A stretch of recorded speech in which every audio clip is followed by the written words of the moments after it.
Hello friends, welcome back जावा learning hub. आज के session में हम अपने जावा ऑपरेटर्स की लास्ट टाइप को डिस्कस करेंगे, जो कि है ternary operator. Ternary operator actual में है क्या, उसको डिस्कस कर लेते हैं। टर्नरी ऑपरेटर एक्चुअल में जावा के अंदर जो हमारी इफ एल्स स्टेटमेंट होती है, उसको एक शॉर्ट एंड वे में लिखने का तरीका है। इफ एल्स कंडीशन है क्या कि इफ वाला, अगर एक कंडीशन को एवेलुएट करते हैं हम, अगर वो कंडीशन ट्रू होती है तो इफ वाला ब्लॉक एग्जीक्यूट होता है, अगर वो फॉल्स होती है तो एल्स वाला ब्लॉक एग्जीक्यूट होता है। उसको, इफ एल्स की कंडीशन को हम दूसरे तरीके में अपने टर्नरी ऑपरेटर की हेल्प से राइट कर सकते हैं। जैसे कि आप देख पा रहे हो, टर्नरी ऑपरेटर का ये हमारे पास सिंटैक्स है। एक कंडीशन होती है, वो इवेलुएट होती है। इवेलुएट होने के बाद एक्चुअली ये कंडीशन है कि एक बुलियन एक्सप्रेशन होता है, जो हमें इवेलुएशन के बाद ट्रू और फॉल्स दो ही रिजल्ट देता है। अगर वो ट्रू होता है हमारा कंडीशन, तो हमें एक्सप्रेशन वन मिलता है। अगर फॉल्स होता है तो एक्सप्रेशन टू मिलता है। तो ये इसी इम्प्लीमेंटेशन को, इसी सिंटैक्स को हम अपने जावा प्रोग्राम के थ्रू अंडरस्टैंड करते हैं और देखते हैं कि कैसे ये एक्सप्रेशन इफ एल्स वाले स्टेटमेंट को रिप्लेस कर सकता है। तो उसके लिए हम अपने विजुअल स्टूडियो पे चलते हैं, एक न्यू फाइल क्रिएट कर लेते हैं, ब्लैंक फाइल ले लेते हैं, एक क्लास क्रिएट कर लेते हैं अपनी टर्नरी ऑपरेटर।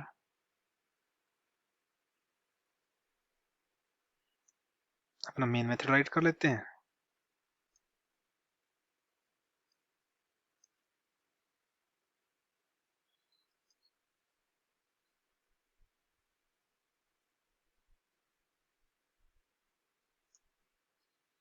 ये प्रोग्राम हम बना रहे हैं टर्नरी ऑपरेटर के लिए इन जावा। तो टर्नरी ऑपरेटर का एक बार यहाँ पे सिंटैक्स राइट कर लेते हैं for reference purpose only. Syntax क्या होता है कि एक कंडीशन होगी, ये इवेलुएट होएगी कंडीशन हमारी। इवेलुएट होने के बाद अगर ये ट्रू मिलती है तो हमारे को मिलेगा एक्सप्रेशन वन। अगर फॉल्स होती है तो हमें मिलेगा एक्सप्रेशन टू।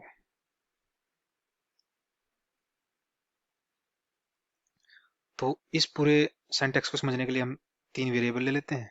इंट ए के अंदर हम असाइन करते हैं 10। दूसरा वेरिएबल लेते हैं हम इंट बी के अंदर हम असाइन करते हैं 15। एक थर्ड वेरिएबल ले लेते हैं जिसमें हम उस रिजल्ट को सेव करवाएंगे। इंट हम ले लेते हैं यहाँ पे मैक्सिमम नंबर, देखेंगे इसमें से कौन सा है कंडीशन के थ्रू। तो एक वेरिएबल लेते हैं मैक्स।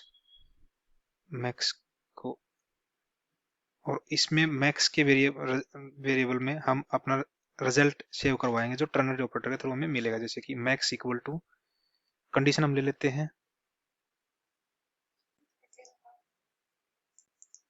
यहाँ पे हम अपना एक्सप्रेशन राइट कर लेते, पहले कंडीशन राइट कर लेते, कंडीशन लेके चलते हैं हम a greater than b. If a greater than b होगा तो हमें क्या मिलेगा, ए रिटर्न हो जाए हमें, नहीं तो हमें बी रिटर्न हो जाए। ये मेरा एक टर्नरी ऑपरेटर की इम्प्लीमेंटेशन है for A and B variable के लिए। अब हम क्या करते हैं, मैक्स को प्रिंट करवा लेते हैं।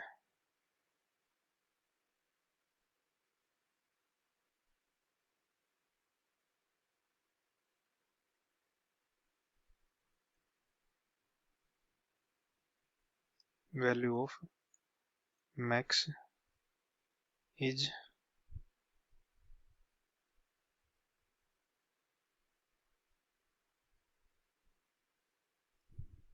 मैक्स। इसका एक्चुअल में एक्सपेक्टेड रिजल्ट हमारा देख लेते हैं क्या होगा। ये क्या कंडीशन क्या है, a greater than b, 10 greater than 15। 10 greater than 15 तो है नहीं, तो ये कंडीशन हुई हमारी फॉल्स। फॉल्स भी तो हमें क्या मिलेगा, इस एक्सप्रेशन के अकॉर्डिंग हमें मिलना चाहिए एक्सप्रेशन टू। तो एक्सप्रेशन टू हमारा क्या है, यहाँ पे बी रिटर्न कर रहा है। बी की वैल्यू हमारे पास क्या है, 15। एक बार इस प्रोग्राम को सेव करवाते हैं और एग्जीक्यूट करा के देख लेते हैं आफ्टर कंपाइलेशन।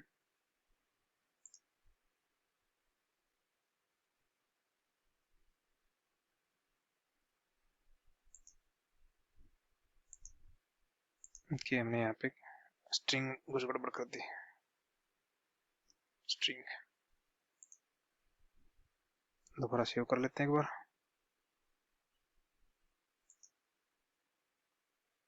कंपाइल कर लेते हैं।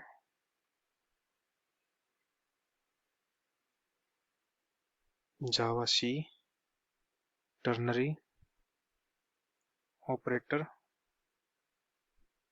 डॉट जावा, इसको एग्जीक्यूट करवा लेते हैं एक बार।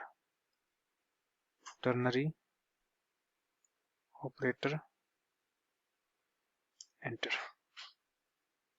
जैसे कि आप आउटपुट में देख रहे हो, हमारा एक्सपेक्टेड रिजल्ट 15 ही था। ये हमें यहाँ पे क्या दे रहा है, 15 दे रहा है। Value of max is 15। क्योंकि हुआ क्या, जैसे कि हमने पहले भी डिस्कस किया था कि ये कंडीशन को इवेलुएट करता है हमारा टर्नरी ऑपरेटर।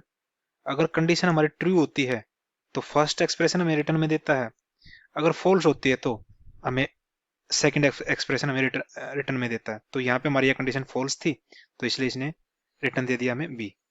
एक बार इसको वापिस, अगर हम इस कंडीशन को रिवर्ट करके देखते हैं एक बार, यहाँ पे मैंने ले लिया ए लेस देन बी, इसको सेव कर लिया मैंने। सेव करा के इसको दोबारा एक बार मैं कंपाइल करवा के एग्जीक्यूट करवा के देखते हैं।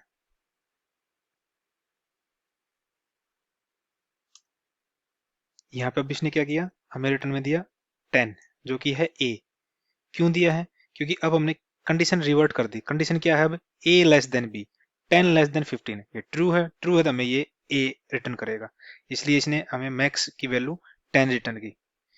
ये टर्नरी ऑपरेटर काफी यूज होता है अपने प्रोग्रामिंग में। जब हम आगे प्रोजेक्ट लेवल पे हम प्रोग्रामिंग करेंगे, तो जब हमें एक स्टेटमेंट एक्सपेक्ट हमें क्लियर हो कि हाँ इफ कंडीशन में ये जाएगा, एल्स कंडीशन में ये जाएगा, एक स्ट्रेट फॉरवर्ड कंडीशन होगी, तो उसको हम यहाँ पे इस टर्नरी ऑपरेटर की हेल्प से इंप्लीमेंट कर सकते हैं।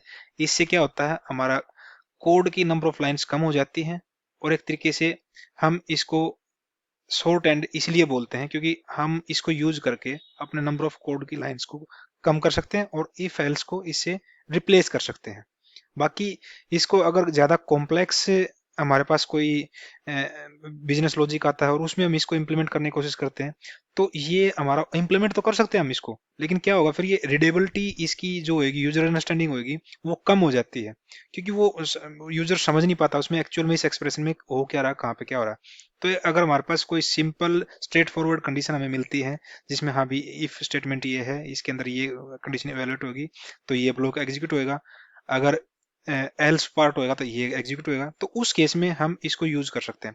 और आगे आने वाले प्रोग्राम्स में हम इसको यूज करें भी काफी टाइम, और देखेंगे इसका रियल में प्रोग्रामिंग प्रोजेक्ट लेवल की जो हम प्रोग्रामिंग करेंगे तो उसमें क्या यूज है इसका।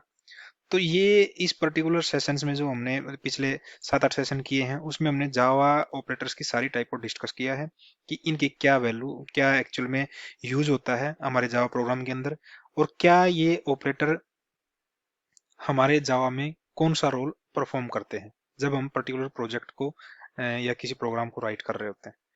आने वाले सेशन में फर्दर हम आगे, जैसे कि हमारे इससे नेक्स्ट सेशन में हम डिस्कस करेंगे कंट्रोल फ्लो स्टेटमेंट। जैसे कि कंट्रोल फ्लो क्या होती है, जैसे अभी यहाँ पे थोड़ा बहुत हमने डिस्कस किया, एक आध प्रोग्राम में हमने यूज भी किया इफ और एल्स कंडीशन को, तो वो एक तरीके से कंट्रोल फ्लो स्टेटमेंट होती है।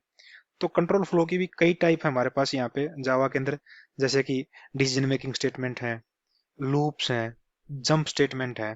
तो इनको फर्दर आने वाले सेशन में डीप में और बिल्कुल एग्जाम्पल के साथ इनको अंडरस्टैंड करेंगे, और हम समझेंगे कि ये कंट्रोल फ्लो स्टेटमेंट हमारे प्रोग्राम में कैसे वर्क करती है, और कैसे जावा का program step by step top to bottom कैसे एग्जीक्यूट करता है। तो इस सेशन में इतना है। Till then, thank you, thanks for watching.